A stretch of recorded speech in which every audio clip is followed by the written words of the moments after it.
This is the Serrated Armiger 4 drop point fixed blade knife from Demko Knives. This is a new release from them. They came out with this 80 CRV 2 Taiwan manufactured knife in 3 different blades. This drop point, the tanto, which looks like a Demko tanto, Americanized tanto, and then a clip point. And then all of those serrated except the clip point. So you can get a straight edge or serrated tanto. You can get a straight edge double ground drop point like this, or serrated, or you can get the clip point just with the plain edge. I'm not sure if they're going to come out with the serrated version yet, but this was the natural choice for me.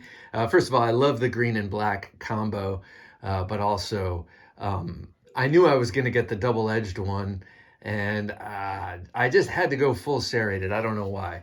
I think just to make it, just to seal the deal, make it extra bad. I really like this knife. This right now is my bedside knife next to my Empress Tomahawk and other assorted goodies that I keep by the bed. This is the knife right now, yeah, I'm very happy with it. This comes in all black or in this green and black. And like I said, 5 different blade styles, all coated with this black traction coating because 80 CRV2 needs it. The handle is a rubberized, nice rubberized handle. I don't always go for that, but it feels good. It's just grippy enough, but not too grippy. It's a symmetrical handle with the tang protruding down here, so you could use that to adjust attitudes or maybe break glass. I'm not sure if that's pointy enough or how that works. But it definitely does not bother you when you cap the thumb in a reverse grip, when you cap the pommel with the thumb. Speaking of which, there's a bit of jimping there just on that top side for orientation, so you know where the edge is. If it's in reverse grip, you've got a totally symmetrical handle. How are you going to know? Tactily, you're going to want to be able to index your knife. So you have it there and you have jimping there, whereas you don't have it on the bottom side. If you didn't, the whole thing would feel the same in either orientation. So I appreciate that. I like that little bit of thoughtfulness. I also like how the handle is swelled out in the center and then pinches right there for added purchase. Feels really good in hand. You know how when I was just talking about using the thumb on the pommel like this, that's to make sure you don't slide up on the blade. But the way this feels, you could really, I feel like you could grip this very tight and be pretty sure with this contouring, the rubberized grippy texture, and these 2 guards here, that you're not gonna go sliding up. But I guess caution is always warranted when stabbing. So now that I have this, I really would like to check it out with the fine edge. These serration patterns are okay. They're not my favorite. You know, I do like the cold steel pattern, but that's the cold steel pattern. This is sort of the standard pattern, and I like it. I just wish the peaks were a little higher, a little more acute. Let's see this on a piece of paper. Sometimes serrations go through paper easily, sometimes they don't. Let's see.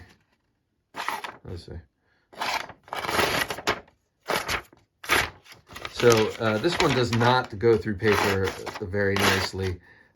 You can, if you catch it in one of the larger grooves, it's sharp, and you will definitely, if you want this for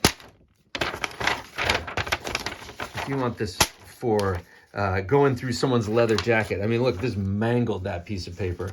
This is definitely what you want. This is a mangler, if you will. It's not a fine precision cut like you're going to get if you get the regular straight edge. Because look at the angle at which that chisel edge.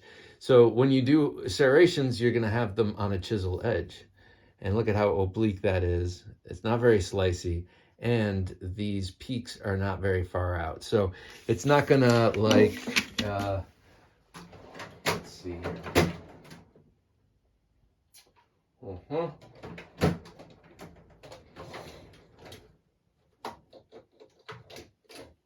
Here. These serrations, they go through the paper much better because they just grab one of these very large, generous scoops. The scoops here are not very large or generous, but they are going to shred your opponent if that is your goal. And that's what this knife is for me. And you can do it with the reverse tip too. That's the great thing about this kind of thing, is you can make a surface cut without even pressing down. Yeah, I like the serrations because it's a self-defense knife. But if you're getting the knife to go camping and do all that kind of stuff, outdoor stuff, and really actually use it utility-wise, I wouldn't get the serration. I also wouldn't get this blade shape. This is definitely the most tactical of the three blade shapes. I would say the Tanto is very utilitarian, and then but also a good fighter. And then the clip point is just kind of utilitarian. Of course, you could use it for fighting and that kind of thing, but just doesn't lend itself. The clip point is the most utility-like. Actually, it reminds me of this knife, like a small version of this, the SRK. I almost got a small version of this, and it was nabbed out of my cart because it was on sale at Smoky Mountain Knife Works. Anyway, yeah, this one is sweet. Now, I got this from Knife Center. I noticed on the Demko website, I wanted to buy it from there first, but they were sold out of this model there, so I had to go to Knife Center. They're awesome. Cool thing about the sheath here, first of all, I removed this. I'm not big on the dangle thing, but it's good to have. I'm gonna put something else. I've tried a couple of things, det cord in the waistband, and this sheath is a little bulky for that. Cool thing about this sheath is that you can unscrew these 6 screws, take off these 2 brackets off the side, and the whole sheath opens up. You can clean it out, keep it clean. So that's a cool feature. The whole package is quite handsome, like that, in the dark. That's, in other words, just a little bit of gravity and a push of the thumb, and the sheath can come off, and you can use this to take care of whatever you got to do. So let me show it with a couple of these comparable knives. Here it is with the Waxahachie, the smallest of the knives I'm going to compare it to. This is about half the price of this. This was only 80 bucks. Made in Taiwan, by the way. But here's a little clip point, the Waxahachie. Kind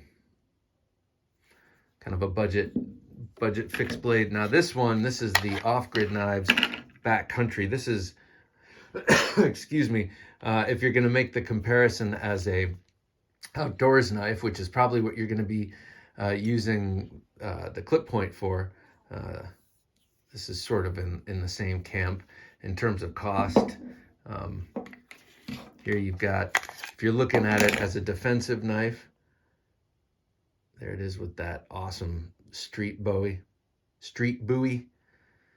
Love it. This is also, by the way, a pretty good thrower. I'm betting this would be too, but I haven't thrown it yet. Haven't tried. And then, let's see.